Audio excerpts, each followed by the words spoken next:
Ng atong pinalanggang gobernador, siya ang chairman sa Regional Development Council, RDC. Dito sa Manila, nag-meeting may kuyog sa tanan kongresista sa Region 7, kay siya may chairman sa tanan uban sa kanhi or ato ang partner or kanhi regional chair na si Governor Aris Comentado. We proposed and she approved and now has a budget for feasibility study. Tun-an na nato sa kauluhan ang coastal road gikan sa norte padung sa sur i-approve gyud na ni Governor Pam at siyang tagaan sa si Pagpakpak. So pasabot ang plano nasunod na diha magina magsugod ang plano. Imagine ang dalan di na moagi diri sa tunga kay perti na gyud muuta, di ba no? Nana sa Daplins dagat nga highway na Murag Manila. So makuha ni puhon ug ma-realize na napay unong katuig si Gov, si Mayura nakapay unong katuig, ako napay unong katuig, ikugop manipaut, manakubalihibo aning tanan plano na ito gawin. Within that 6-8 years, kaya pa may 2 katuig karon kung ma-realize na, imagine, kung manhid rin kay Mudahin, malabas ko ang Mudahin sa Kapitan Silio, unya mo atok mo albual, it will only take 2 to 3 hours, dili na mo biyahig 8 ka oras, 12 ka oras pa doon sa sur. Magtabog-tabog na lang niya tas itong mga pinalangga.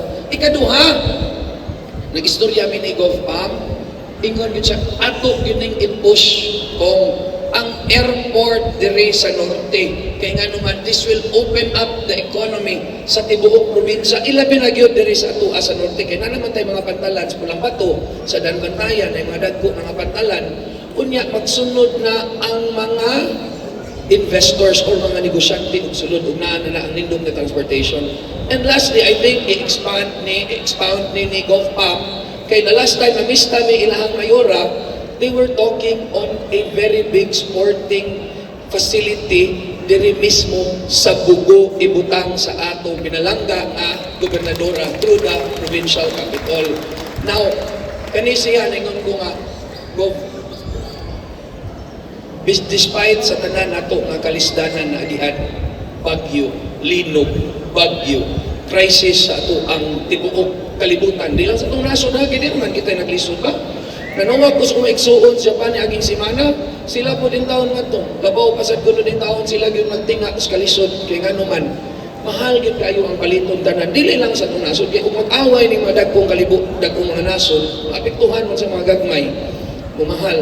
So, despite everything, but when leaders unite, ug makahiusa ang mayor, ang gobernador, ang sa national board, ilabi na si Gopam pinangga kaayo nga tos kauluhan, muna manggani nga naagi ni dalaro na, naghanking bugas, yung tuyong ining maayon niya, gawa sa bugas, paldo pag yun muntaga. Muna ako, maingon gid ko, let us be thankful to our Lord sa atong mahal nga mga kagahom. Sa kanunay gyud sa paggiya kanamo mga opisyalis. Kay panagsa ang opisyalis di na maguna-una ra pa panagsa sa pagserbisyo. Ang gahom na lang yun una.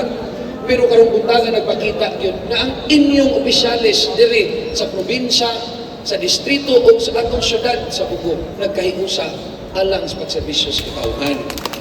Muna ako this morning, I am very grateful Gov Pam, Mayor Mayal, kita sa atong direksyon dako kaayo og maon ng ato ang probinsya, labi na ang atong distrito ug ang syudad sa Bugo. Sakto gyud ang ingon ni Mayor.